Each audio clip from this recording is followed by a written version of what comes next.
Story merchant Dr. Ken Atchity here with another in our series about the creative mind, the Type C personality, as I call it, and trying to figure out what's going on in that crazy mind of yours so you can make it more productive and make yourself happier by understanding it better. People have asked me, are there principles to being a writer? And that's an old-fashioned question, which I don't get as much today as I used to get when principles were still in ready use. And I always thought so. In one of my books, I talk about the principles that should be in a creative life, ideally, and they are vision, responsibility, productivity, and professionalism. Vision is obviously the power of your dream. The mental illumination, the imagination that moves you to tell a story, to write from your heart about things that matter to all of us.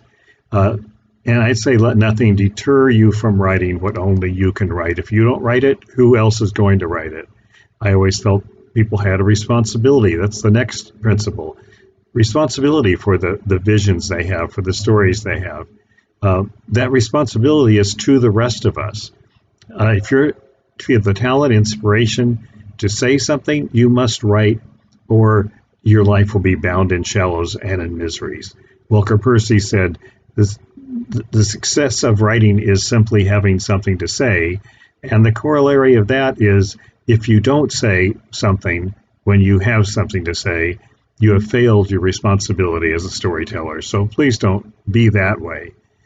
Productivity is the next principle, which is to learning mechanics of discipline and time management and making your work into a routine so you can focus on the accuracy and refinement of your technique, and most of all on the elements of drama which make your technique, turn your technique into a story that will grip the rest of us.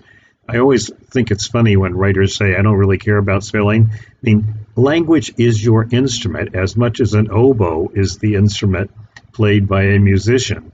And if you don't care about the tuning of your instrument and the every gradation of it, from spelling to punctuation to grammar, then what kind of a musician are you? Please get over that and keep that dictionary, that thesaurus at your side, especially because all you have to do is Google it today to find out how something is spelled. And the last element which comes from all of these principles is professionalism, which is nothing more than the harmonious combination of vision, responsibility, productivity, until doing that for enough time leads to self-confidence. And happiness and security will come if you embrace these principles and dedicate your life to these principles and never give up. Never give up, never give up. I hope you're enjoying this series. Write to me with your suggestions and feedback, or if you'd like to learn more details about our one-on-one personal coaching program for writers and storytellers, you can reach out to me in my bio, in the link in my bio. Meanwhile, stay productive and stay safe.